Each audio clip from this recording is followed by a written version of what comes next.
AITA for ruining my brother's wedding and potentially ending our family relationships over something I couldn't compromise on.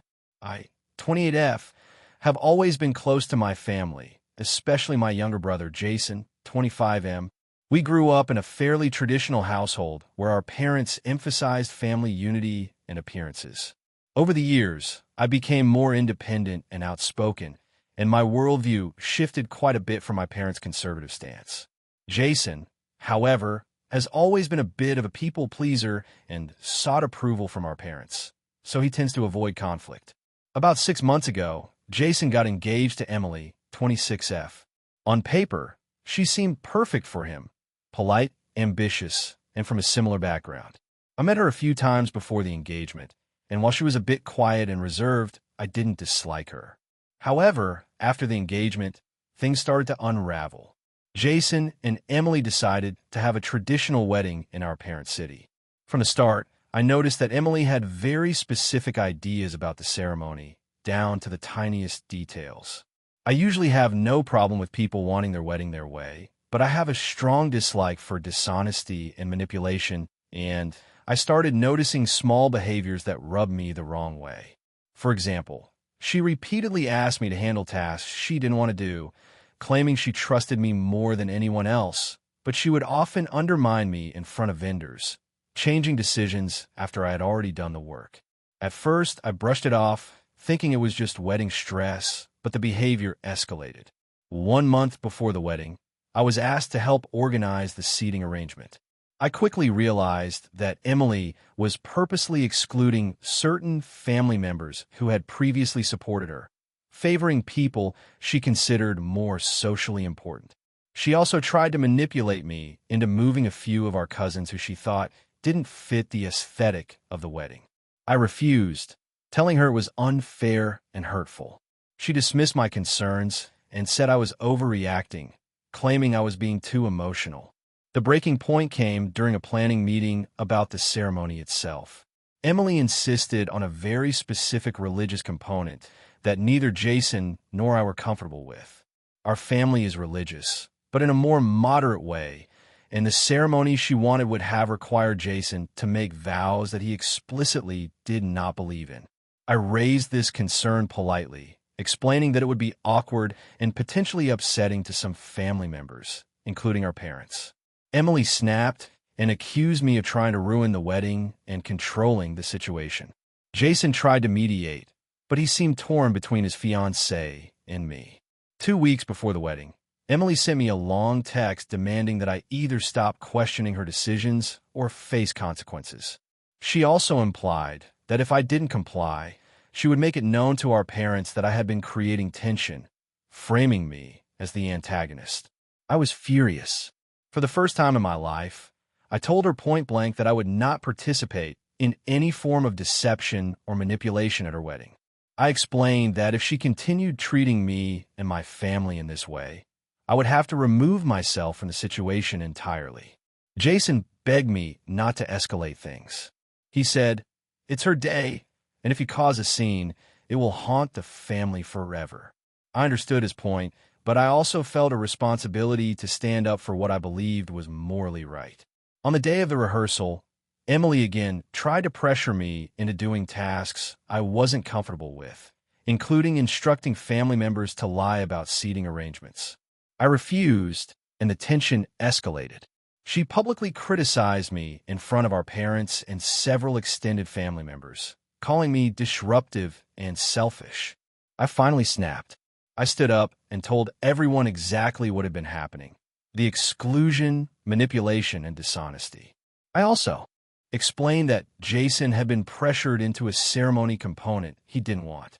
I didn't attack Emily personally beyond pointing out her actions, but my words were direct. The room went silent. My parents were visibly upset, and Jason looked like he might collapse. Emily started crying and accusing me of trying to ruin everything.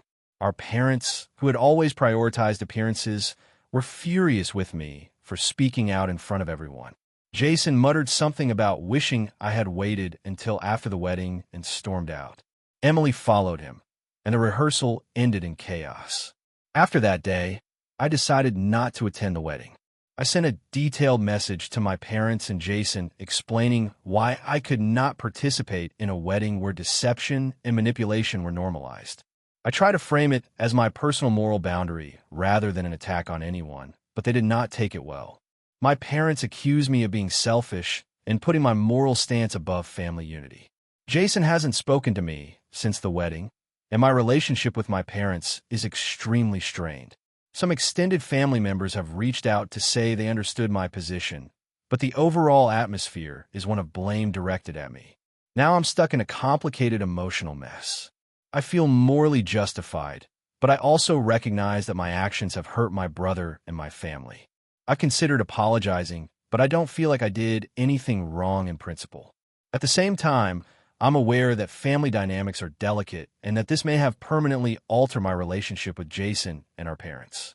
So, AITA for standing up to what I perceived as manipulation and dishonesty, even though it caused a massive family conflict and led me to miss my brother's wedding. If you enjoyed the video, don't forget to leave a like and subscribe to the channel. It helps the content grow and motivates me to create even more great videos. Turn on notifications so you don't miss any new uploads. By the way, I'm curious. When do you usually watch my videos? While working, studying, or just relaxing at home? Let me know in the comments. I'd love to hear from you. Thank you for your support. AITA for refusing to let my sister's family stay with me during a crisis, even though it caused a massive family rift. I, 32F, have always tried to maintain boundaries, especially with my family.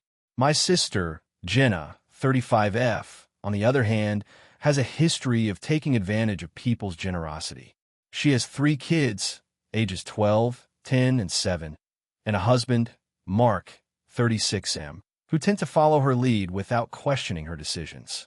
I live in a small 2-bedroom apartment in a city about 3 hours away from my family home. And while I love my sister and her kids, I am extremely protective of my personal space. The story starts about 2 months ago. Jenna and Mark called me in a panic. They had suddenly lost their house due to unexpected flooding and mold issues. The city deemed it unsafe to live in, and they needed somewhere to stay while they figured out a long-term solution. They asked if they could stay with me for just a few days until they sorted things out. At first, I was sympathetic. Losing a home is terrifying, and I wanted to help. But after thinking it over, I realized that my apartment simply could not accommodate 5 people comfortably. My bedroom is small, and I sleep on a pull-out couch in the living room. I work from home most days, and the thought of 5 people, especially 3 children, living in such a tight space for an indefinite period made me anxious. I told Jenna that I was worried about the logistics and suggested she contact local emergency housing services or even a short-term rental. I also offered to help them financially, giving them a sum to cover a few nights in a nearby hotel. Jenna did not take this well. She immediately accused me of being selfish and uncaring. She said I was choosing my comfort over her children's well-being and called me cold for not opening my home. I tried explaining my reasoning calmly. I told her that it wasn't about refusing to help her, but about my limits. I have severe anxiety, and the idea of 5 people in my apartment for weeks would affect my mental health to the point I could become non-functional. I reiterated that I was happy to help them financially and could even help pack, organize, or clean once they found a temporary place. She didn't accept that. She started guilt-tripping me, bringing up times I had borrowed her car or had her watch my dog and framing it as if I owed her this in return. My parents got involved at this point, calling me and asking me to do the right thing and let my sister stay. They said family is supposed to help each other, no matter the inconvenience. I tried to explain that helping each other doesn't mean ignoring personal boundaries or risking my mental health, but they weren't hearing it. The tension escalated further when Jenna decided to show up at my apartment unannounced with her kids. I was at home and completely unprepared. I told her firmly that she could not stay and that she needed to leave immediately. She refused, insisting that we could figure something out and that I was overreacting. At this point, I called my parents to intervene. They came over and pressured me in person, trying to guilt me into letting her stay. I remained firm, which led to a huge argument in the hallway of my apartment. My neighbors were understandably concerned. Eventually, Jenna left, furious, but not before telling me that I had broken the family and that I was heartless. Since then, things have been extremely tense. My parents are upset with me, my sister has blocked me on social media, and even some extended family members have taken her side.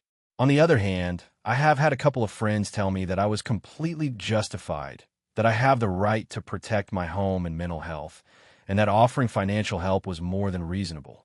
Part of me feels guilty because it's my sister and her kids, and they were genuinely in a crisis. But I also feel like my limits were completely reasonable, and allowing them to stay would have put me in a situation I wasn't capable of handling.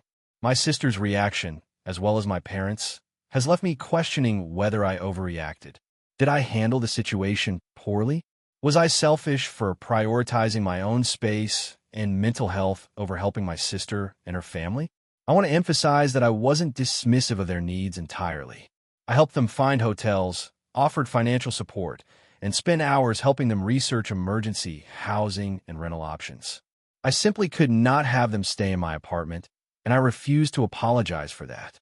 Yet, the fallout has been so severe that I'm unsure if I misjudged my approach, or if this is just the inevitable consequence of setting firm boundaries with someone who doesn't respect them. So, Reddit AITA for refusing to let my sister and her family stay with me, even during a housing crisis. AITA for refusing to co-sign my friend's loan for her new business, even though it could have helped her dreams. I, 32F, have a pretty stable life. I work in finance, own a small condo, and have managed to save a reasonable amount over the years.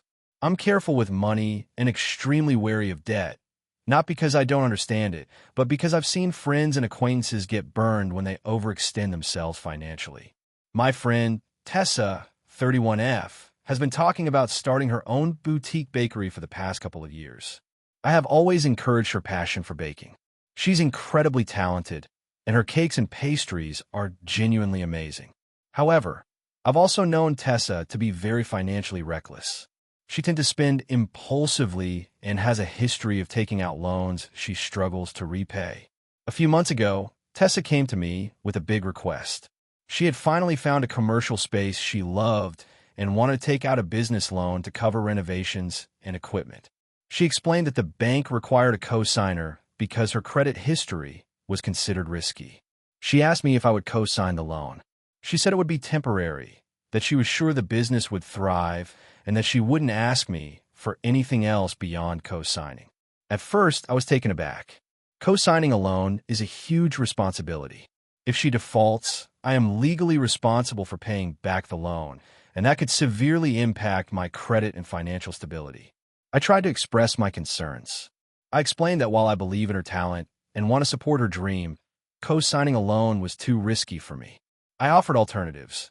I could help her create a detailed business plan, help her look for grants or investors, or even provide a small loan or seed money from my savings that wouldn't endanger me financially. Tessa got upset. She said I was being unsupportive and that if I really cared about her, I would take this risk for her. She argued that it was just a temporary measure and that I would have nothing to worry about because her business would succeed. She also reminded me that she had helped me move, lent me money in the past, and supported me emotionally during hard times. I told her I appreciated everything she had done, but this situation was different because the stakes were significantly higher and could affect my future. Over the next week, she kept bringing it up, sending me messages and calling multiple times a day. She tried to guilt me by saying things like, "I can't believe you would let fear control your support for me," and "I thought you were my friend." I guess I was wrong. I stayed firm, reiterating that my decision had nothing to do with her personally, but with the fact that co-signing a loan carries real financial consequences that I cannot risk. The situation escalated when Tessa started telling mutual friends that I refused to help her with her business. Some of them reached out to me, expressing surprise and disappointment that I wouldn't co-sign.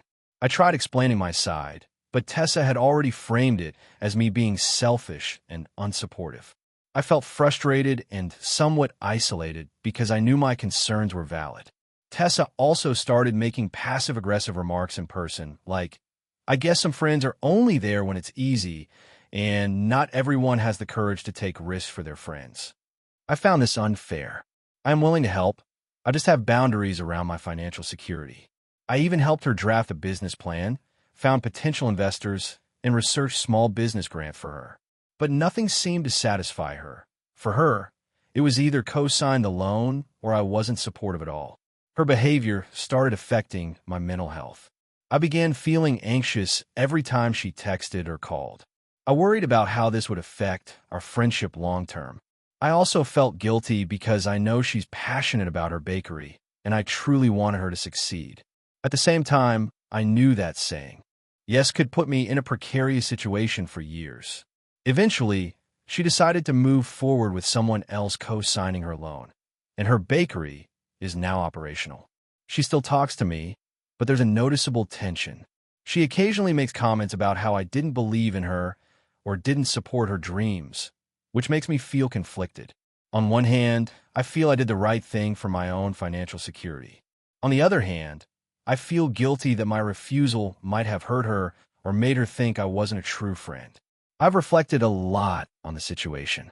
I think supporting someone doesn't have to mean taking on extreme personal risk. I try to help in other ways, but Tessa seems to view it as inadequate. I worry that this disagreement could permanently damage our friendship, but I also believe that setting boundaries is necessary for healthy relationships. So, AITA for refusing to co-sign my friend's loan for her new business, even though it could have helped her pursue her dream. AITA for refusing to cover my sister's wedding costs after she demanded I pay for half despite my financial struggles. I've, 28F, always tried to be close with my younger sister, Emma, 25F, but lately, our relationship has been extremely strained. Our parents were never particularly financially well off, and growing up, my sister and I had a lot of the same struggles, but it feels like she's forgotten that. She's always been a bit of a planner, whereas I tend to live more month to month. We've never really fought much, but a recent situation regarding her wedding has escalated things to a level I didn't anticipate. Emma got engaged about a year ago to her boyfriend, Mark. Mark's family is wealthy, and they're contributing a significant portion of the wedding costs, but Emma insists on keeping a fair split, with her side covering half of the total costs. This in itself seemed reasonable at first, until she started sending me a detailed spreadsheet of what she expects my contribution to be. According to her, my contribution would include half of the venue, half of the catering, half of the photographer, and even half of the floral arrangements. She framed it as a necessary family investment and said that it was important for both sisters to share in making this day perfect. I was taken aback. I live paycheck to paycheck, have student loans, a small emergency fund, and a car that is starting to need repairs. I told her straight up that covering half of the wedding would be impossible for me, even if I wanted to.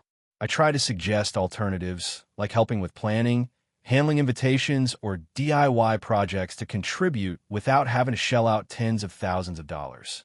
She immediately rejected every alternative. According to her, if I couldn't pay my share, I wasn't doing my part as a sister, and that would somehow tarnish the wedding experience. At this point, I tried reasoning with our parents, thinking they could mediate, but they took Emma's side. They said that since Emma is an adult, it's her responsibility to set expectations, and if I can't meet them, it's my problem.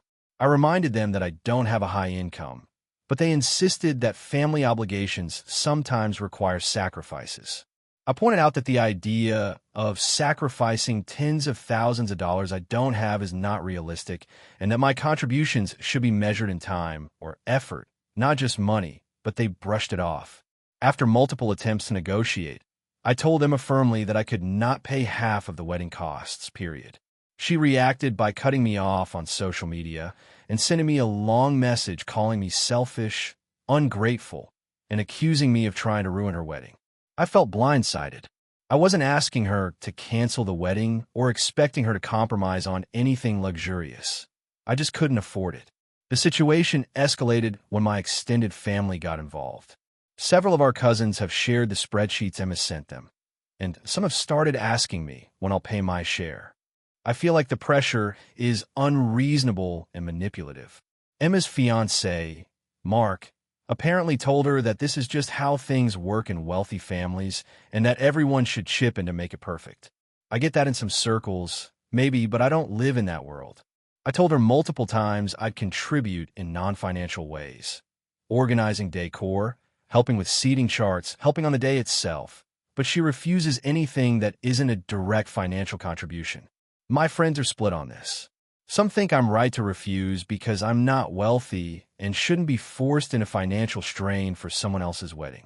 Others think I should do whatever it takes to support my sister because weddings are once-in-a-lifetime events and family comes first.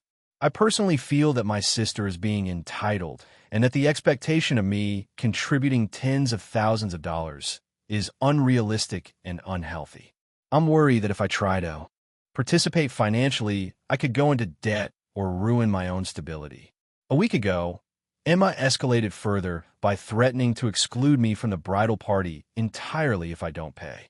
She said I could attend the wedding as a guest, but I wouldn't be allowed to be in any pictures or participate in any pre-wedding activities. I find this hurtful because I've been supportive of her relationship and was genuinely excited to celebrate with her.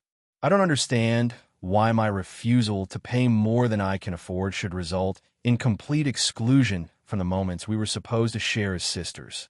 I also learned that she's been telling some mutual friends that I'm being selfish and uncaring because I won't pay my share. I'm getting texts from people I barely talk to asking why I'm being so cruel to my sister. This has caused me a lot of stress, and I'm honestly feeling guilty even though I know I cannot financially contribute at the level she expects. I tried one last compromise yesterday. I said I could contribute up to $1,000 and handle any smaller expenses that come up, plus all planning assistance. Emma responded that this wasn't enough and accused me of trying to make her wedding cheap and embarrassing. After that, I blocked her messages because I couldn't handle the verbal attacks and guilt tripping. Now, she's planning the wedding without me, and our relationship is essentially frozen. Our parents occasionally mention that I should try harder to support my sister, but they don't offer any financial help either. I feel like I've been put in an impossible position where no matter what I do, I'm cast as the villain. I also feel angry that my sister, who once shared so much with me, now seems to prioritize wealth and appearances over family bonds. I want to attend the wedding and celebrate Emma and Mark's marriage, but I also don't want to jeopardize my financial stability or pretend to have resources I don't have. I feel like refusing to pay for half the wedding is reasonable, yet the backlash has been overwhelming. I'm wondering if I'm overreacting or if I'm in the right for setting boundaries and refusing to go into debt to satisfy someone else's expectations. So, AITA for refusing to pay for half of my sister's wedding even though she demands it, and cutting ties when she couldn't accept my limitations. AITA for refusing to let my brother's fiancé move in with us, even though it's temporary. I, 32M, live with my parents in a suburban house that has been in our family for generations. We have a fairly large home, but over the years, each of us has carved out our own spaces. My parents have a master bedroom. I have a room that I turned into a small studio with my computer setup and workspace, and my younger brother, Jake, 28M, has his own bedroom as well. We get along reasonably well, and for the most part, I respect everyone's privacy and expect the same in return. Jake recently got engaged to his girlfriend, Melissa, 27F. I'll be honest up front, I don't dislike Melissa personally, but I've always felt like she could be a little overbearing. She's loud, very controlling, and has a tendency to insert herself into situations where her opinions aren't really wanted. Jake, on the other hand, tends to go along with whatever she says to keep the peace, which sometimes frustrates me because he's never been like that in the past. A few weeks ago, Jake called me late one night, clearly stressed. He told me that Melissa's apartment was having some serious issues, leaks, mold, and apparently the landlord was being extremely unresponsive. He said that Melissa wanted to move in with us temporarily while she sorted everything out. Jake tried to make it sound casual, like it would only be a few weeks. He even said, "It'll be fine, we'll just crash in the guest room. Mom and Dad won't mind, and you can deal with it for a little while." I paused and asked if Melissa had even asked my parents. He admitted she hadn't. I explained that I didn't think it was fair to assume we could just accommodate her, and that I wasn't comfortable with the idea. I suggested that maybe they could stay at a hotel or with a friend for the short term. Jake got frustrated, saying that I was being cold and unsupportive and that Melissa was under a lot of stress. The next day, Jake and Melissa came over unannounced. They told my parents about the situation, and my parents, being the kind of people who hate confrontation, said, "Well, we'll figure something out." I felt blindsided. They didn't explicitly invite Melissa to stay, but they also didn't say no. I tried to explain my side. I value my privacy.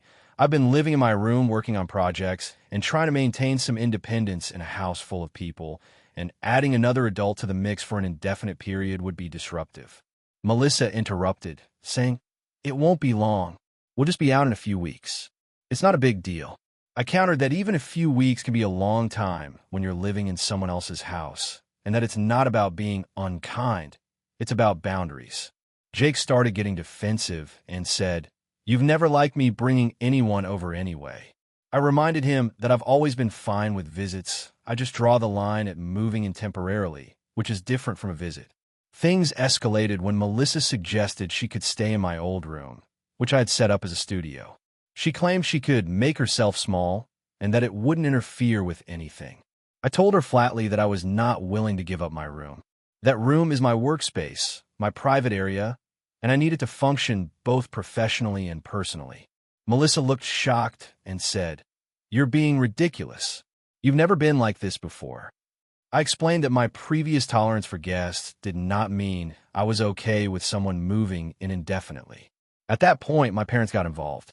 They suggested I try to compromise and maybe just give her my room for a week while they rearrange some things. I told them that I understood their desire to help, but I could not do that. I also offered an alternative, that I could help them find a short-term rental or even store some of her belongings in our garage while she stayed elsewhere. My suggestion was dismissed. The tension in the house has been palpable ever since. Jake stopped talking to me directly and communicates only through my parents, who are now in a position where they are caught between supporting me and wanting to help their soon-to-be daughter-in-law. Melissa, for her part, is acting as if I'm the villain of the story. She even told a mutual friend that I refuse to help family in need and that I don't care about Jake or her situation. My parents have expressed disappointment, though they haven't explicitly said I was wrong. I honestly feel like I'm being reasonable. I'm not saying no to helping Jake or Melissa outright. I offer to help them find alternatives. I've even offered to assist financially if needed, but I cannot sacrifice my living space and privacy. I feel like the expectation that I should just automatically accommodate her for a few weeks, despite not being asked beforehand, is unfair. It's not about being unkind. It's about boundaries. My extended family is now getting involved because Melissa has apparently shared her side of the story, and they think I'm being selfish. My friends are split. Some think I should just let her stay since it's temporary, and some think I'm right for maintaining my boundaries. Jake hasn't apologized for trying to pressure me, and Melissa continues to act offended. So, AITA for refusing to let my brother's fiancée move in temporarily, even though she claims it's just for a few weeks. AITA for ruining my sister's wedding by refusing to participate in what I consider a harmful tradition. I've always been close with my sister, Megan, but our relationship has been strained recently due to some personal differences in my stance on certain issues. Megan has been engaged to her fiancé, Ryan, for about a year, and the wedding planning has been intense. She's always been very traditional and comes from a family with strong beliefs about weddings, gender roles, and what constitutes proper behavior. I've never been entirely comfortable with these ideas, but I've tried to respect her choices and support her because I know this day is incredibly important to her. The issue started about 6 months ago when Megan informed me that she wanted me to participate in a ritual called the veil ceremony. For context, this is a ceremony that is part of her cultural tradition, where the bride's unmarried female relatives or close female friends gather together the night before the wedding. During this ceremony, they perform symbolic acts that are supposed to purify the bride and ward off any negative energy. In practice, it involves a lot of singing, chanting, and in some cases, being physically draped in veils, with the unmarried women receiving blessings that are meant to guarantee they will find a partner soon. While I understand the intention behind it is meant to be positive and supportive, I've always found it extremely uncomfortable and borderline demeaning. I've never believed in the superstition behind it, and I don't like ceremonies that assign value based on marital status. When Megan asked me if I would participate, I initially hesitated, and she pressed me, saying, "It wouldn't be the same without you. You're my sister. I need you to be there with me." I explained that I was uncomfortable participating because it felt like a ritual that judged women based on their relationship status, and I didn't want to be involved. I told her I would attend the wedding, help in other ways, and celebrate with her, but I could not take part in the ceremony.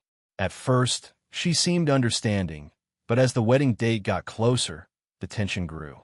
The night before the wedding, Megan had the ceremony in her parents' backyard. When I arrived, I tried to be supportive by helping set up chairs, decorations, and refreshments. However, when the ceremony started, she quietly asked me to join, and I politely declined. She asked again, this time more insistently, saying that it was important for me to honor our tradition and support the family.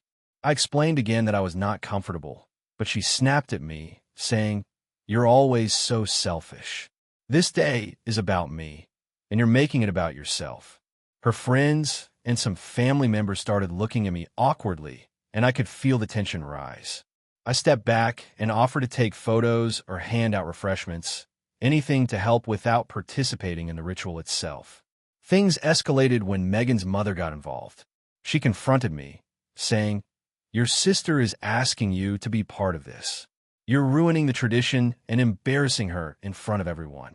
I tried to stay calm and reiterated that I loved Megan and wanted her to have a beautiful wedding, but I simply couldn't participate in a ceremony that I found personally uncomfortable and potentially harmful to others. At that point, Megan burst into tears and said that I was choosing principles over family and that I had ruined the night. The next day, the wedding went ahead, but the atmosphere was tense. Megan barely spoke to me during the morning preparations, and she avoided me during the ceremony. Afterward, at the reception, she gave me a cold, short speech thanking everyone except me, and her mother made some pointed remarks about how disappointing it was that I had ignored tradition and disrespected my sister. Some relatives came to me privately to ask what had happened, and I explained my position, honestly, which only seemed to make Megan angrier. By the end of the night, the divide between us was palpable. Megan left for the honeymoon without really saying goodbye to me, and I felt a mix of sadness and frustration. Since the wedding, the situation has deteriorated further. Megan has been giving me the silent treatment, and her mother has sent multiple messages criticizing my behavior and questioning my loyalty as a sister. Some friends of hers have also commented on social media that I refuse to honor the family, which has added to the tension. I feel caught between wanting to maintain my personal integrity and wanting to preserve my relationship with my sister.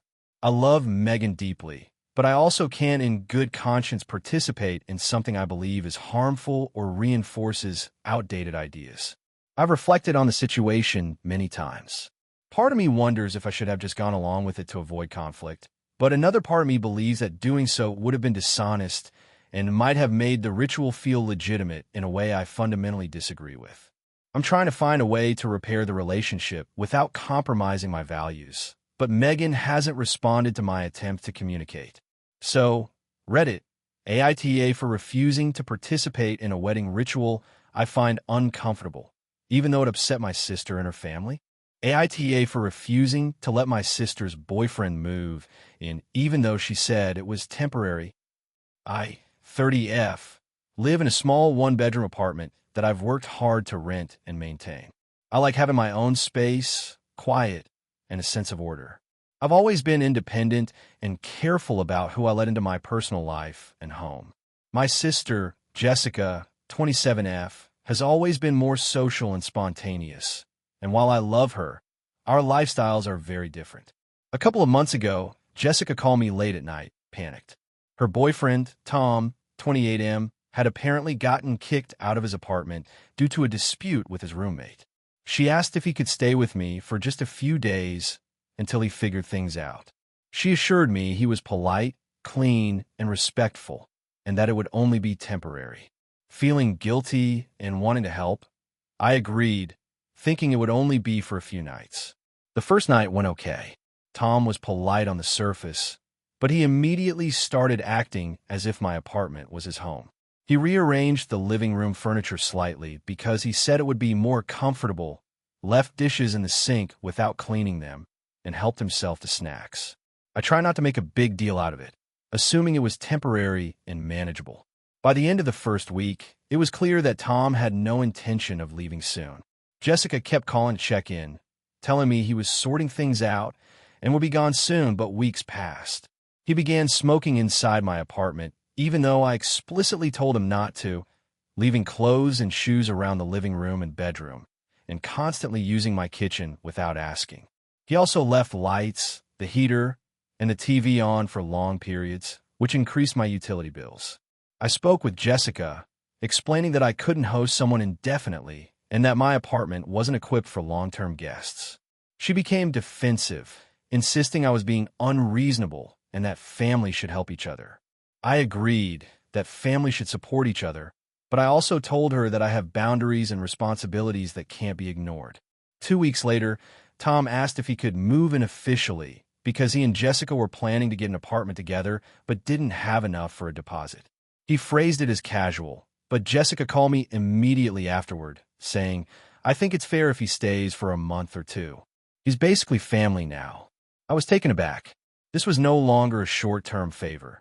They were effectively asking me to host an adult indefinitely. I said no. That's when things escalated.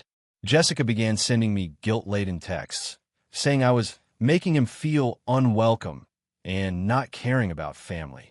Tom also started making comments directly to me, saying things like, "You're so cold. Don't you think family should stick together?" He began borrowing more of my things without permission, including clothes and electronics. He even asked to use my car several times, which I refused. I finally told both of them that he had to leave within a week. Jessica exploded, calling me selfish and saying I was prioritizing my comfort over family. She argued I was obligated to help because he had nowhere else to go. I reminded her that I had helped him for a short time and that expecting me to host him indefinitely was unfair. She accused me of ruining her relationship and being unsympathetic. Our parents also got involved after Jessica called them upset. They were frustrated with me too, saying I should have been more accommodating and that I was making Tom feel unwelcome. I explained that I had already helped temporarily and that boundaries are important, but they said I was overreacting and that family sometimes requires personal sacrifice. I stood firm, saying I cannot give up my home and independence for someone who isn't legally family and who refuses to take responsibility for themselves. The week ended with Tom leaving reluctantly, but the tension between Jessica and me has been palpable ever since. She barely speaks to me without bringing up how I didn't help Tom when he needed it most. My parents seem disappointed, though I think they're slowly coming around. I feel like I did what I could by letting him stay a short time, but my boundaries are reasonable. Since this incident, I've been stressed whenever I hear from Jessica, losing sleep and questioning if I was too harsh. I know I could have helped differently, maybe by assisting with finding temporary housing or financial support, but I don't think I'm morally obligated to let a grown adult live in my apartment indefinitely. I value my independence and personal space, and I feel like saying no was necessary to protect my well-being. I love my sister and want to maintain a good relationship, but I also cannot compromise my home or peace of mind for someone else's convenience. I feel like I was firm but fair, and that my decision was about boundaries, not lack of care. So, AITA for refusing to let my sister's boyfriend move in permanently, even though it upset her and disappointed my parents. AITA for refusing to let my brother's girlfriend stay at our house during the holidays, even though it caused a huge family rift. I, 32F, live with my husband, 34M, and our 2 kids, 5F and 3M, in a fairly modest but comfortable suburban home. We moved here about 6 years ago, and my younger brother, Kevin, 29M, has always been part of our extended family gatherings, even after he moved across the country. Kevin has been dating a woman named Samantha, 27F, for roughly a year, and we've met her a few times at casual events. My husband and I didn't dislike her per se, but there's been a lingering discomfort whenever she's around, mostly because she tends to be extremely controlling and a bit manipulative toward Kevin.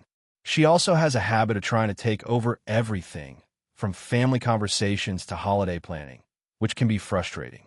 This year, Kevin called us in early November to ask if Samantha could join us for Thanksgiving. I hesitated, but I tried to be polite.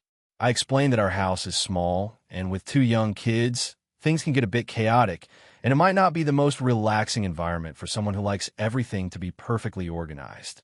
Kevin insisted that Samantha would fit in just fine, and that it would be important to him for her to be there. My husband supported me in being honest with Kevin that it might be difficult, but Kevin kept pressing, saying it was just one night, and that we should be gracious hosts. I tried to compromise by suggesting that they come over for dinner, but maybe stay at a nearby Airbnb so that she wouldn't feel uncomfortable with the kids running around and us juggling our usual chaos. Kevin seemed frustrated, but agreed. A few weeks later, I started noticing that Samantha was posting on social media about her first Thanksgiving with Kevin's family, as if she had already been invited, which made me uneasy because it seemed like she was assuming she had the same role in our family as I do. A few days before Thanksgiving, Kevin called and said that Samantha had already booked a flight and expected to stay at our house. I was shocked because this was not discussed at all, and it was far from what we had agreed. I told Kevin firmly that it wasn't possible for her to stay at our house. I explained that with 2 toddlers, the space is extremely limited, and it would be stressful for everyone. I also added that I felt uncomfortable with her staying in our home because of the controlling behavior I had observed in past visits, and I didn't want a situation where she was running around trying to dictate how we live in our own home. Kevin got very defensive.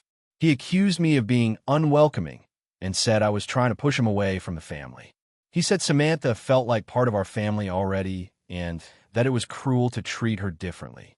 I tried to explain that I wasn't excluding him, only managing the household environment in a way that would prevent stress and conflict during a holiday.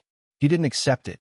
When Thanksgiving arrived, Kevin and Samantha came over for dinner, but Samantha seemed visibly upset that she wasn't staying in our home.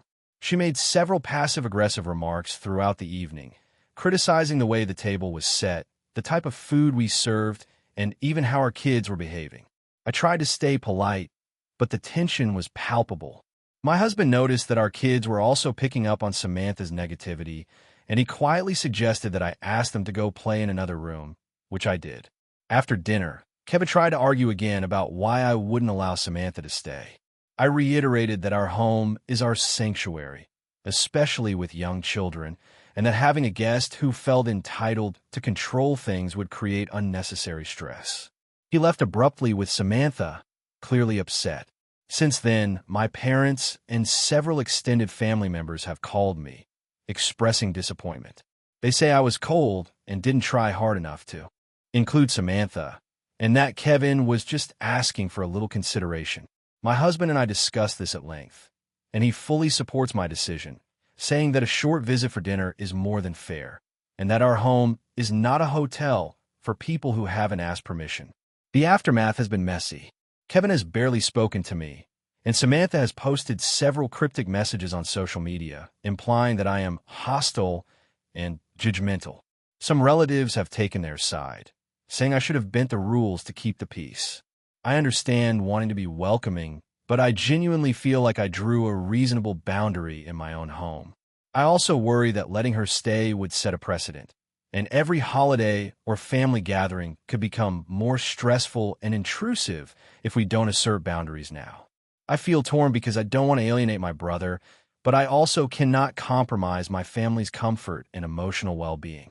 The pressure from extended family is frustrating because I think I'm being reasonable, yet it's causing me to question whether I should have handled the situation differently.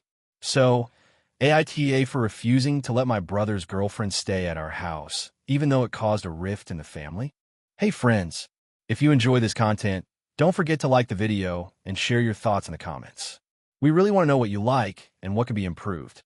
What do you think of the video? Are there any topics you'd like to see in future videos? Your feedback really helps us get better. Thanks for being with us.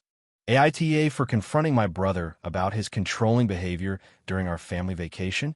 This is going to be long because there's a lot of context, but I'll try to be as detailed as possible.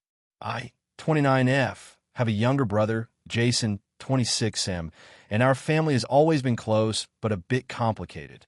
Our parents live out of state, and we generally see each other a few times a year, mostly during holidays or planned vacations. For the past few years, I've noticed that Jason has developed a very controlling streak, especially when it comes to family trips or decisions that involve more than just him. I tried to ignore it at first because I thought it was just his personality, but it's been escalating, and our latest trip made me realize I might need to set boundaries. Our family decided to go on a week-long vacation to a lakeside cabin last month. I was really excited because it's been years since all of us were together without other obligations. I booked my flights, packed my things, and even planned a few group activities to make sure everyone would have fun. The first day was fine. We arrived, unpacked, and settled in. But by the second day, Jason's behavior started to become a problem. Jason is usually the type to have a plan for everything. On this trip, he had a full itinerary mapped out. Morning hikes, midday swimming, evening board games, and a strict schedule for meals. At first, I tried to go along with it, but I quickly realized that he was essentially dictating everyone else's activities. If someone wanted to sleep in, he would make passive-aggressive comments. If anyone wanted to do something different, he would insist that the plan was better. Things came to a head on the third day. I wanted to take a morning walk along a trail I had read about online, which was not part of Jason's plan. I suggested it to my parents, who seemed fine with it, but when I mentioned it to Jason, he immediately shot me down. He said, "That's not on the schedule. You can go later, but don't expect the rest of us to join." I told him that I wasn't asking for anyone to come, that I just wanted to go by myself. He rolled his eyes and said, "You always have to do your own thing. You should just follow the plan like the rest of us." I brushed it off at first, but the next couple of days, his behavior worsened. He started criticizing where people sat at meals, how we loaded the car for trips, and even the way my mom organized the kitchen. At night, he monopolized the TV and games, refusing to let anyone else choose. When anyone tried to speak up, he would get defensive and say, "I'm just trying to make sure we have a good time. You should be thanking me for all the planning." It felt like he was controlling everyone under the guise of being helpful. By the fifth day, I was getting really frustrated. I tried to stay patient, hoping he would calm down, but instead, he seemed to escalate. That morning, I woke up early and quietly packed a small backpack to go for my walk without disturbing anyone. When he saw me leaving, he grabbed my arm and asked, "Where are you going? Are you leaving the group?" I said, "I just want to take a walk." "It's fine, I'll be back soon." He insisted that it wasn't okay for me to go alone because it wasn't safe and that I should wait until everyone could go together. I felt trapped. I told him firmly, "I'm an adult. I can go alone if I want to." He got visibly angry and said, "You're being selfish. You always have to do whatever you want." At that point, I snapped. I told him that his behavior was controlling and that it was ruining the vacation for everyone. I reminded him that he wasn't in charge of the trip and no one had given him that authority. I said that he needed to let everyone make their own choices and respect personal boundaries. Jason got even more defensive, shouting that I was overreacting and that he was just trying to help the family have a good time. The argument got heated, and I ended up storming off for my walk, leaving him and the rest of the family behind. Later that evening, my parents tried to mediate. They said that while Jason has good intentions, he needs to be more flexible and considerate of everyone else's preferences. Jason, however, refused to admit any wrongdoing. He said that if anyone wanted to do their own thing, they should have planned a separate trip. He argued that the family should stick together for vacations and accused me of trying to break up the family by going off on my own. The last 2 days of the trip were tense. I mostly stayed in my room or went on solo walks to avoid arguments. Jason continued to dictate activities and made several passive-aggressive remarks about me, ruining the vacation. By the time we left, I felt exhausted and emotionally drained. After we got home, I spoke to my parents again. They acknowledged that Jason has always been controlling, but didn't seem to think it was a huge deal. My parents are generally laid back, and I think they've learned to tolerate his behavior over the years. I, however, feel like this is not something to tolerate. I want a healthy relationship with my brother, but I can't handle the controlling behavior, especially since it affects the entire family. I told my brother over text a few days later that I wanted to set some boundaries for future trips. I said that I'm happy to participate in group activities, but that I also need space to make my own choices without being criticized or controlled. Jason responded by saying that I was being dramatic and that he doesn't have to change because no one forced him to plan anything. I'm now unsure if I overstepped or if I was right to confront him. I feel like I have a right to enjoy family trips without feeling suffocated by his controlling nature, but I also don't want to create a permanent rift with him. AITA for confronting my brother and setting boundaries, even though he thinks he's just helping the family. AITA for refusing to let my roommate's partner stay in our apartment after she broke up with him. I, 29F, live with a roommate, Laura, 30F, in a 2-bedroom apartment that we rent together. We've lived together for about 3 years, and we have a pretty good system. We split rent and utilities evenly, share chores as agreed, and generally respect each other's personal space. I enjoy having a predictable, organized home, and I'm not someone who likes unexpected or long-term guests. A couple of months ago, Laura went through a breakup. Her ex-boyfriend, Mark, 32M, who she had been dating for about 2 years, had nowhere else to go for the moment. She asked me if he could crash in our apartment for a few nights while he figured things out. She promised it would be temporary, that he would stay in her room and be respectful, and that she just wanted to help him out. Feeling sympathetic, I reluctantly agreed, thinking it would only be a short-term situation. The first night was manageable. Mark was polite, kept to himself mostly, and stayed in Laura's room. But by the second or third night, small issues started cropping up. He began leaving dishes in the sink, borrowing food without asking, and sometimes hanging out in the living room late at night, which disrupted my routine. I told Laura I was uncomfortable with this, reminding her that it was supposed to be temporary, but she assured me he was just in a rough spot and would be gone soon. I didn't push further because I wanted to be supportive. A week passed, then 2 weeks, and Mark still hadn't left. He began acting more like he was living there rather than just crashing temporarily.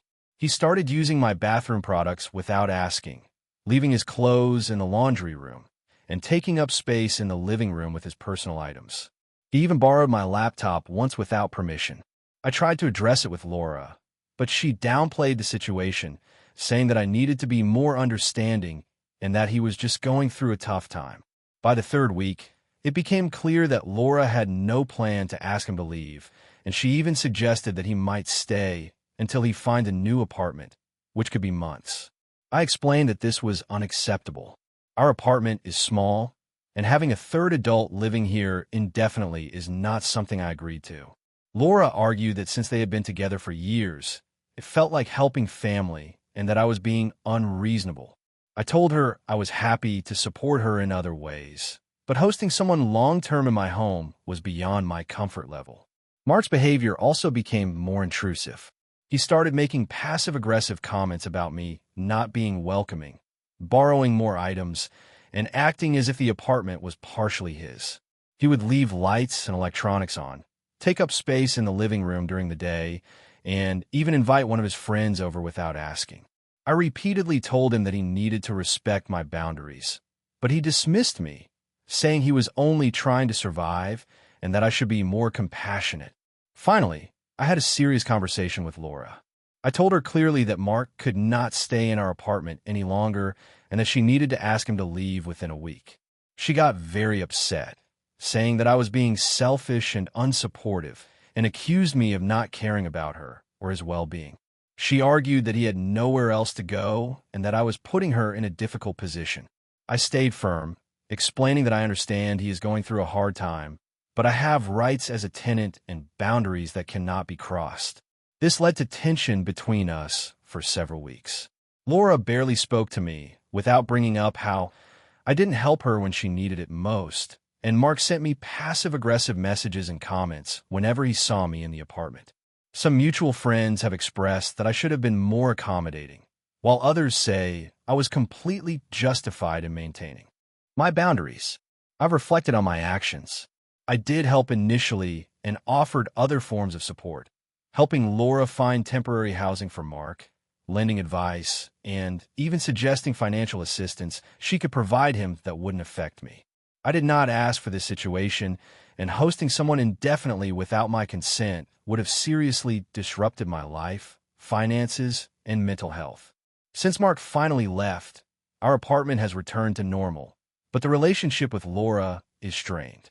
She sometimes brings up the situation even now, implying I didn't care or that I ruined her relationship with her ex.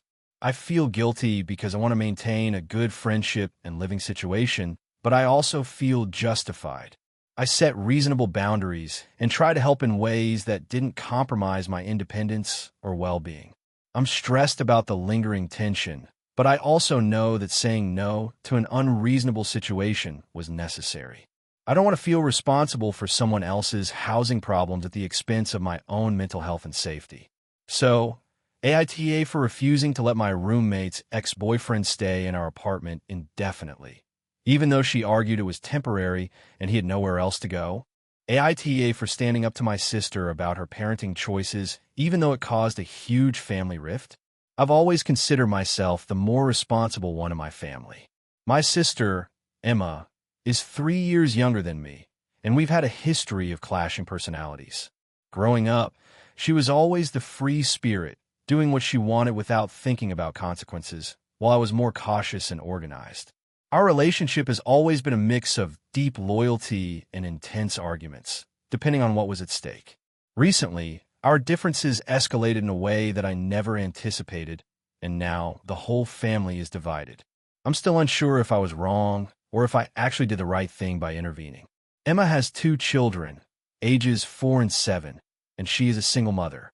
When she first became a parent, I tried to support her as much as I could. I would babysit, help with grocery shopping, and occasionally give her advice when she asked for it. But over the years, I started noticing patterns in her parenting that concern me. She often lets her kids have unlimited screen time.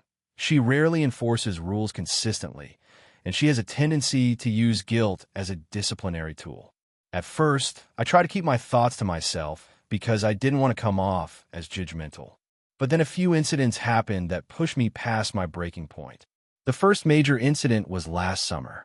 Emma's 7-year-old, Max, was playing outside in our shared backyard while she was inside on her phone. Max climbed up a tree, fell, and broke his arm. I know accidents happen, but what really alarmed me was that Emma didn't supervise him or even check on him until he was screaming. I rushed him to the hospital, and he was fine, but the experience shook me. I gently brought it up to her, suggesting maybe she should supervise him more closely, especially since he's prone to climbing things. She shrugged it off, saying, "Kids need to learn how to take risks. I'm not going to hover over him 24/7. I argued that there's a difference between learning to take risks and endangering a child unnecessarily. She didn't like that, and we argued for an hour, ending in her storming off. A few months later, the situation escalated further. I was visiting my parents for the holidays when Emma brought her kids over. Max's younger sister, Lily, had been misbehaving all day, throwing toys, refusing to eat, screaming at anyone who told her no. Emma's response was to get visibly frustrated, yell at her, then storm off to the kitchen, leaving the kids alone for a solid 20 minutes. During that time, I tried to intervene, but Emma came back mid-argument and accused me of taking over her parenting. I told her that I wasn't trying to take over, but her method was neglectful. She got defensive, and the argument escalated to the point where she left the house, taking the kids with her. After that, decided I couldn't just let things slide anymore. I started keeping a closer eye on the kids whenever I was around and would intervene if I thought they were in danger. I tried to frame it as concern rather than criticism, but Emma saw it as a personal attack. Our parents also got involved, mostly siding with me, which I think added fuel to the fire. Emma started distancing herself from the family and stopped responding to messages for weeks. The breaking point came last month. I had arranged a small gathering at my apartment, inviting just family. Emma and her kids were invited. During the gathering, I noticed Lily had a large rash around her arm that looked like a bad reaction to some sort of skin product. I asked Emma about it, and she said she didn't know. It probably just happened.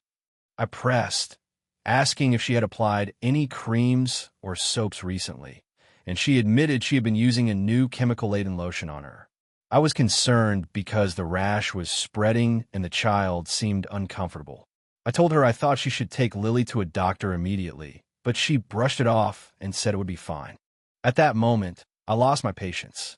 I took Lily to the nearest urgent care myself, explaining the situation to the nurse, who confirmed it was an allergic reaction and prescribed treatment. When I returned, Emma was furious. She accused me of overstepping boundaries and called me controlling. I tried to explain that I wasn't trying to control her parenting, but that I felt responsible for the children's safety when they were in front of me. She ended up leaving with the kids, telling me she didn't want me in her life anymore. Our parents tried mediating, but Emma refused to speak to anyone besides them. My parents now think I was right, but they're sad about the estrangement, and my other siblings are starting to get caught in the middle. It's been 3 weeks since the incident, and Emma hasn't responded to calls or texts. I've tried reaching out with conciliatory messages, acknowledging her feelings, but also explaining that I was genuinely concerned about the children's safety. She hasn't replied. Our parents are torn. They understand my concern, but feel that I should have handled it more delicately. I keep replaying the situation in my head, wondering if I really crossed a line or if Emma was just unwilling to accept that her children were at risk. I love my nieces and nephew dearly, and it breaks my heart that they might be caught in the middle of our feud. Some friends have told me I did the right thing because the kids' safety comes first, while others say I should have let Emma handle it and risk the rash worsening.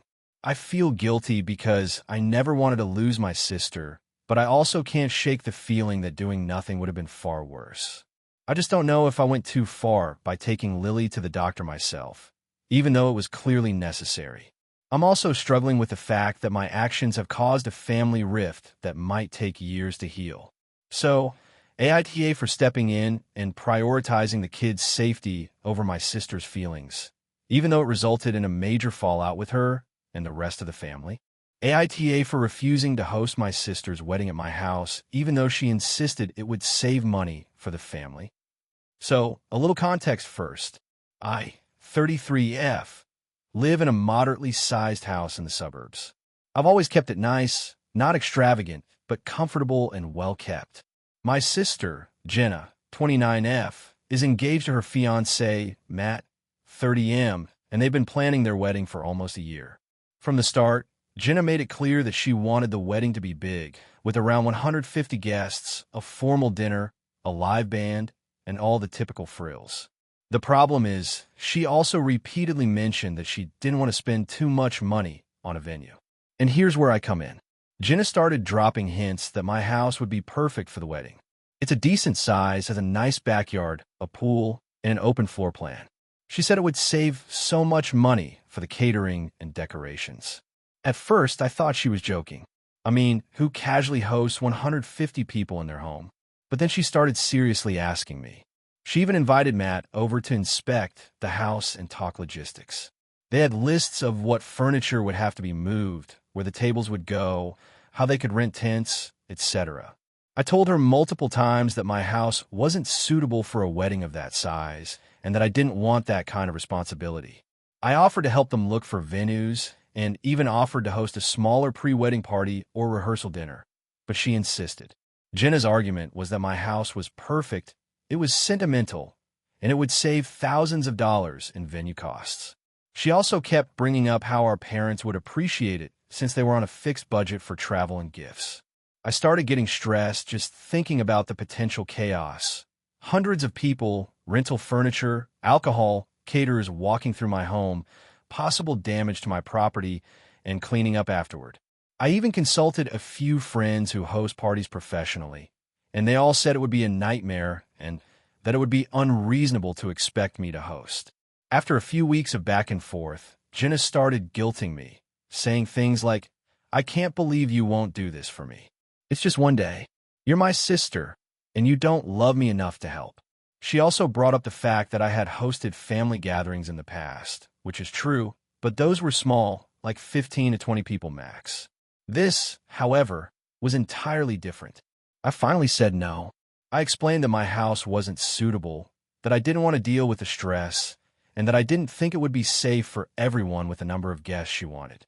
I even suggested a few venues that were more budget-friendly, and I offered to help with decorations and planning, but I wouldn't host. Jenna didn't take it well. She called me selfish and accused me of ruining her wedding plans. Our parents tried to mediate, but I told them my house was off-limits for the wedding. My mom mentioned that it was disappointing because it could have saved money but didn't push too hard. My dad, on the other hand, said I was technically right, but maybe a little inflexible. Things escalated when Jenna started posting subtle passive-aggressive messages on social media about siblings not supporting each other and family obligations. Some extended family members reached out asking why I was being difficult, and I tried to explain politely that it was not feasible to host such a large event in a private home, but some people sided with her. A week later, Jenna sent me a message saying she had already booked a venue. It was more expensive than she initially planned, but it could handle the number of guests safely, and it had on-site staff, catering options, and event insurance. I congratulated her and offered to help with whatever she needed. She responded coldly, saying that I had missed an opportunity to be part of something special and that she didn't understand why. I couldn't just make it work. The tension between us has been palpable since then. I feel like I did the right thing by setting boundaries and prioritizing my own comfort and property. Hosting 150 people in my house would have been overwhelming, stressful, and potentially damaging. On the other hand, I understand that she was disappointed and maybe expected more support from me as her sister. I tried to help in other ways, like suggesting venues and assisting with planning, but apparently that wasn't enough for her. Our relationship has become strained, and I've been wondering if I was really wrong. I never said she couldn't have a wedding. I just refused to host it at my house.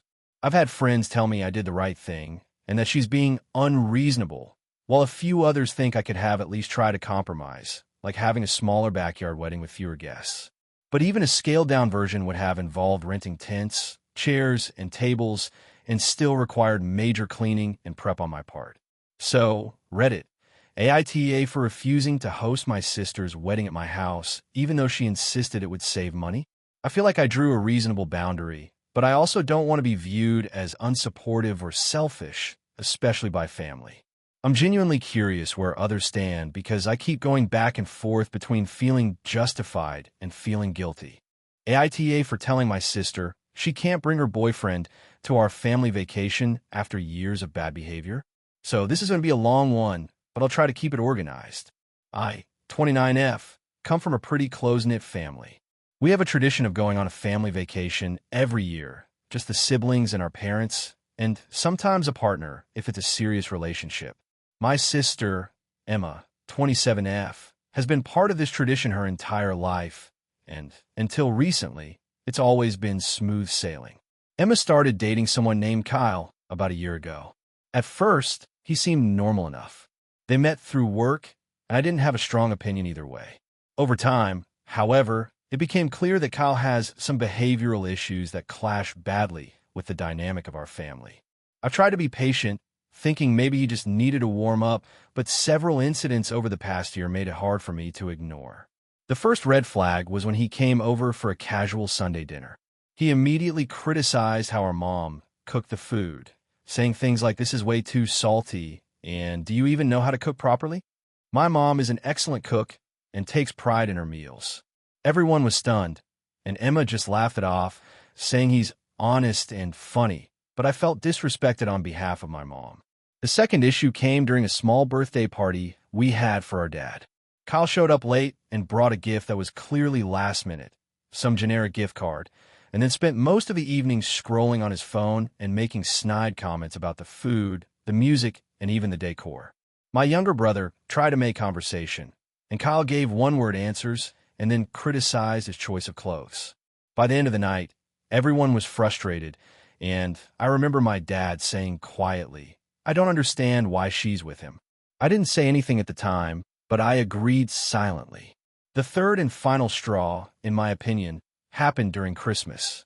We were in my parents' house, about 15 people in total, including extended family. Kyle decided it would be funny to prank my mom by hiding her gift and then pretending it was lost. My mom has some health issues, and she gets stressed easily.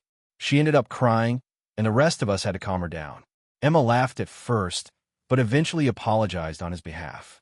That night, I told Emma that this wasn't a joke, and Kyle's behavior was hurtful, but she brushed it off again, saying he didn't mean anything by it. So here comes the vacation part. Every year, we rent a big cabin in the mountains for a week. This year, I was in charge of organizing it. I coordinated dates with my parents and siblings, and when I asked if anyone wanted to bring a partner, everyone said no except Emma, who said she might bring Kyle. At that point, I realized I couldn't do it. I sat down and wrote Emma a message explaining that while I love her and want her to be happy, I don't think it's a good idea for Kyle to come on this trip. I explained that his past behavior has been disrespectful, disruptive, and hurtful, and that this trip is meant to be a stress-free family week. I told her it's not about controlling her relationships, but about protecting the well-being of everyone else. Emma replied immediately, and the tone was aggressive. She accused me of being controlling, judgmental, and biased. She said that Kyle has been trying to be nice and that I'm blowing things out of proportion. She even brought up that I have my own flaws and that I shouldn't judge her partner.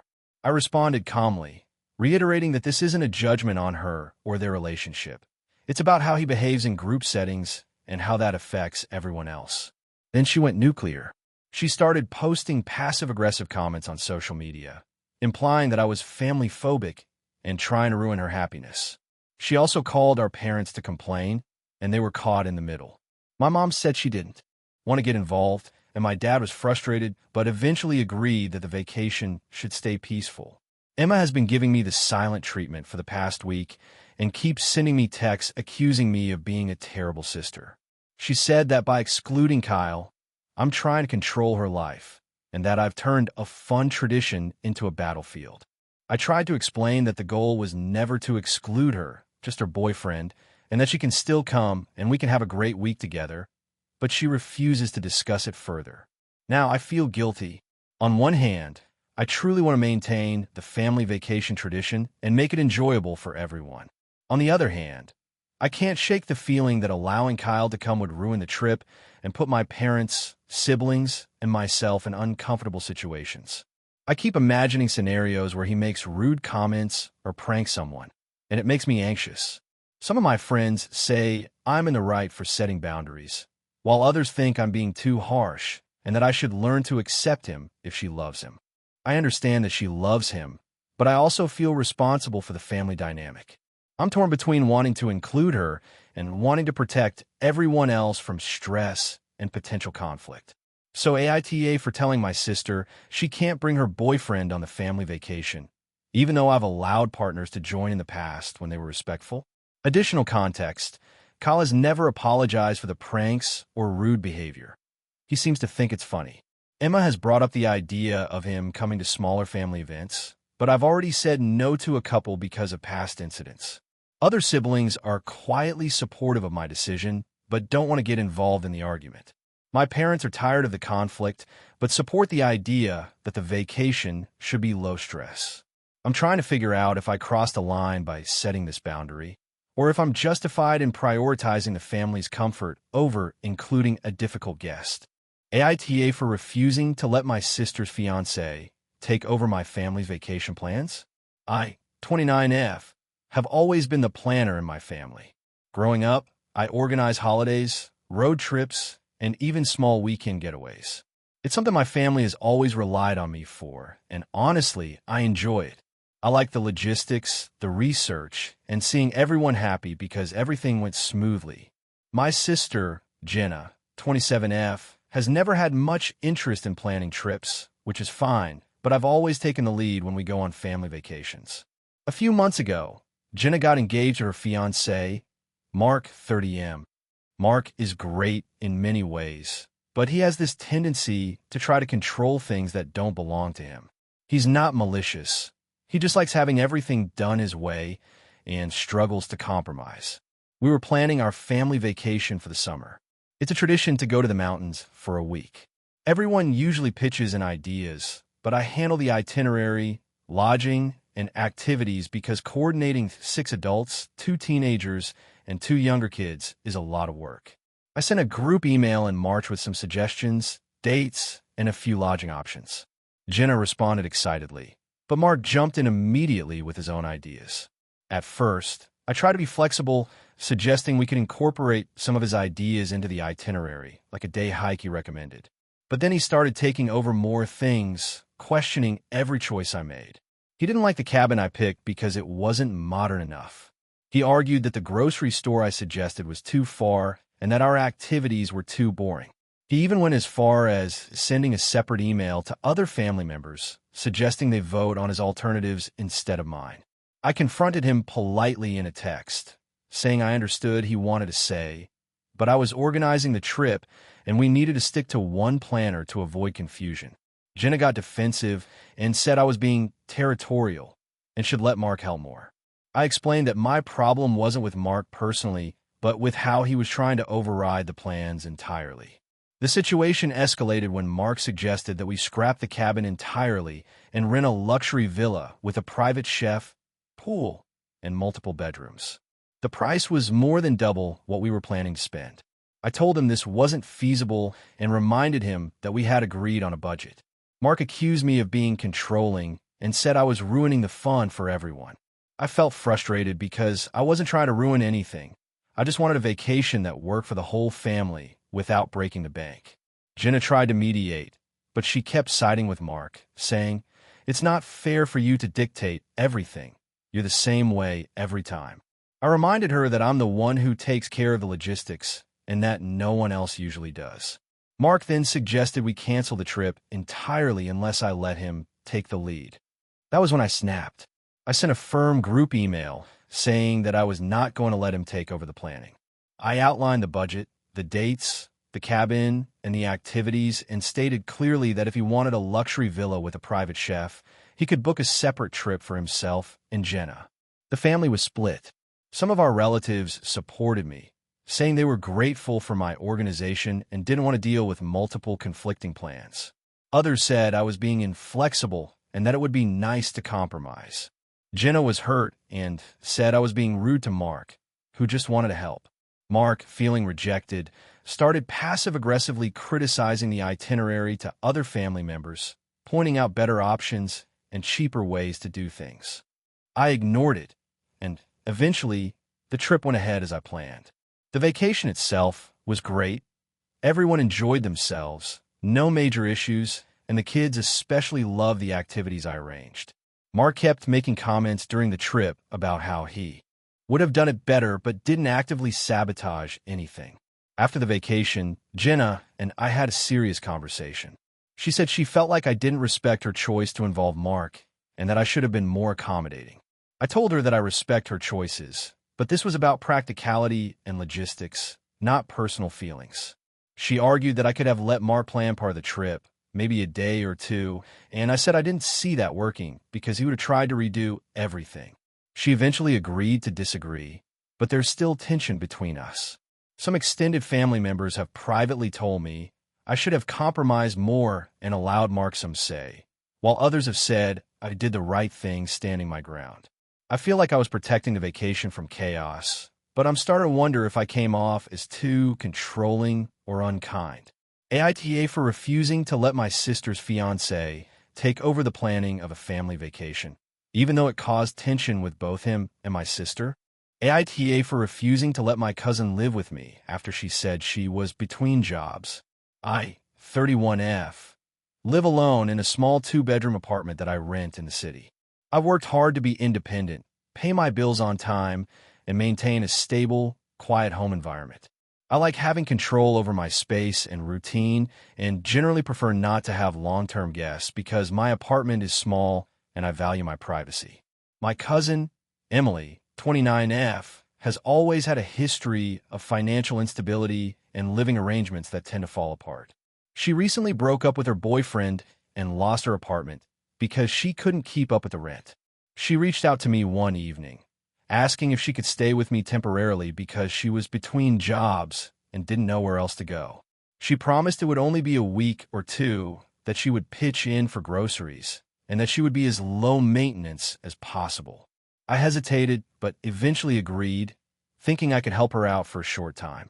The first couple of days went fine. Emily was polite, kept to herself, and stayed in the guest room. She seemed grateful and made an effort to tidy up after herself. However, by the fourth day, I began noticing small issues. She left clothes all over the living room, used my kitchen extensively without asking, and borrowed some of my toiletries without permission. I didn't want to confront her too harshly because it was still supposed to be temporary. After a week, she mentioned that she hadn't found a new job yet and asked if she could stay a bit longer. I reminded her that my apartment was small and that my original understanding was that this would be short-term.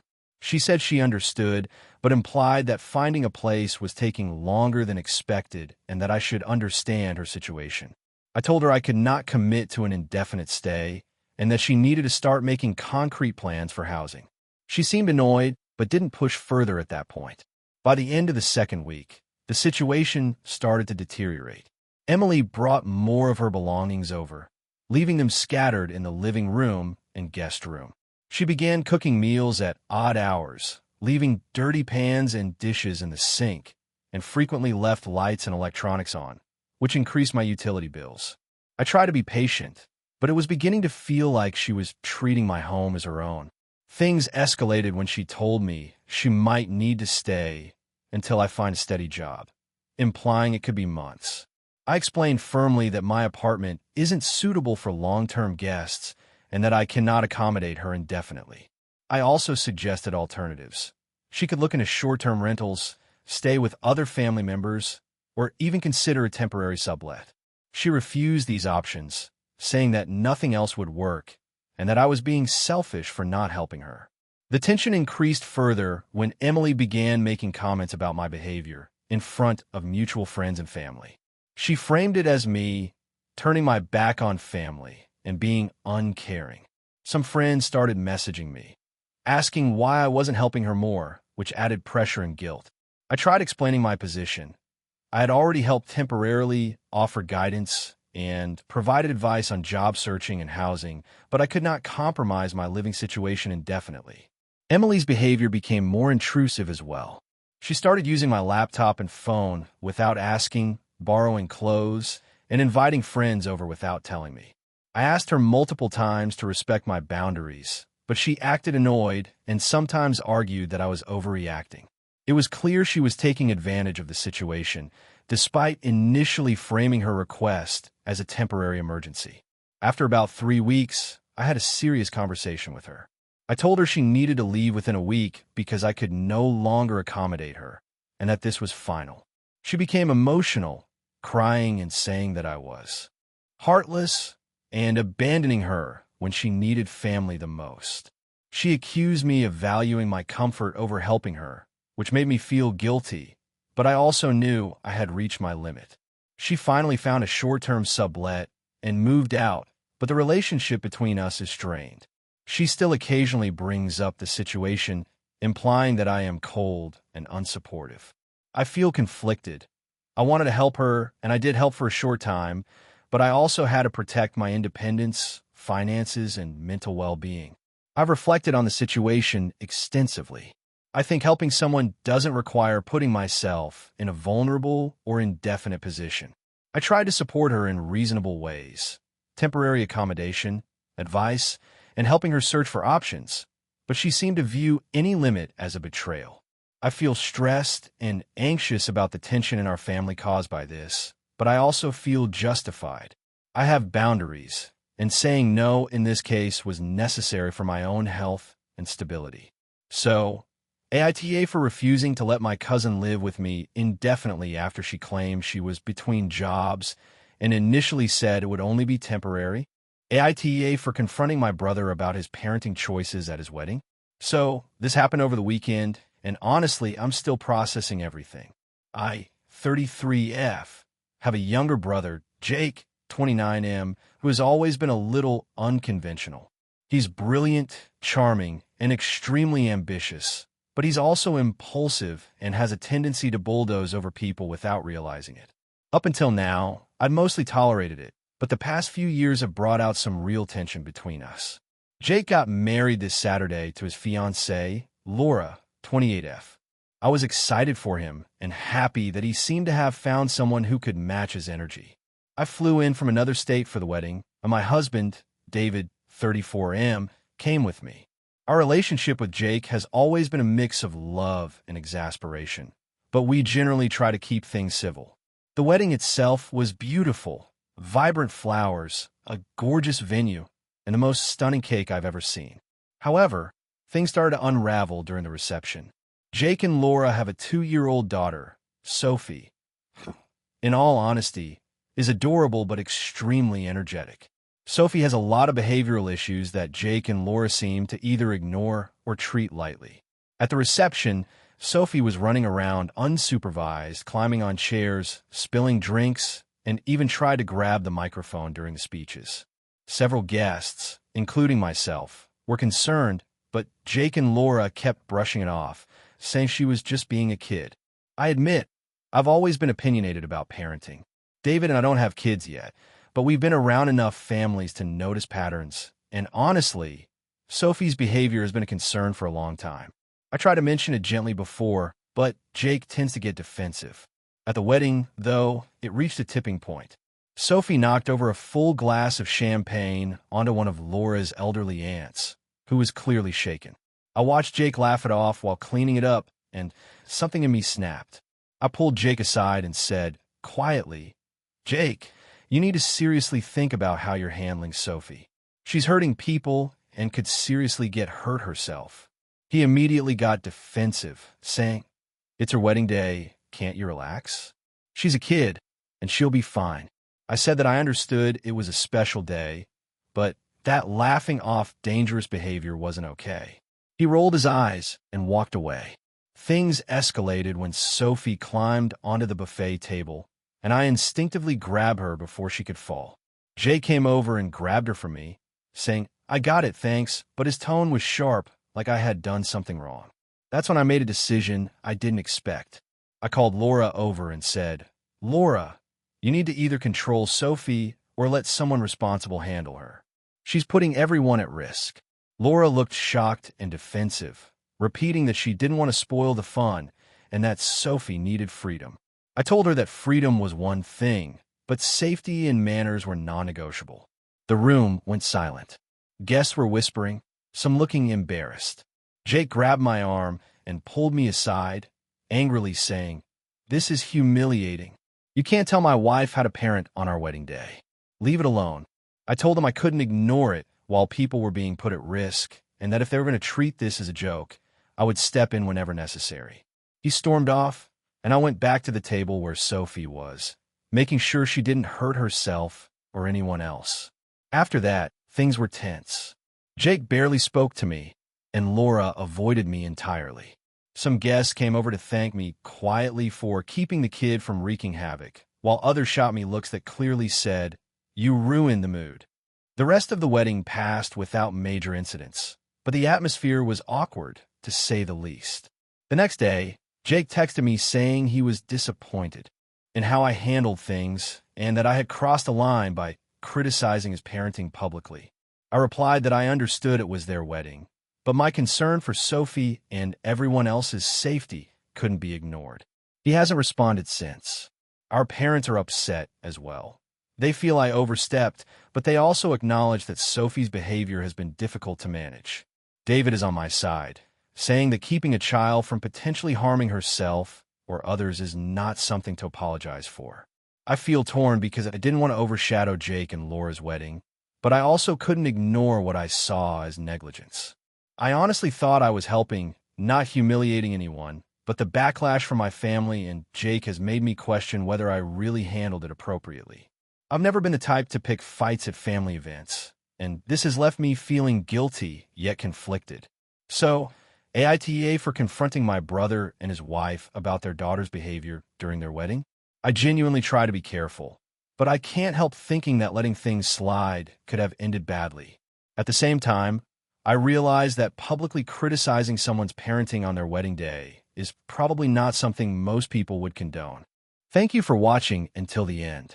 If you enjoyed this video, don't forget to like and subscribe to the channel so you won't miss new videos also. Leave a comment. I'd love to hear your thoughts. Your support and engagement mean a lot to me. See you in the next video.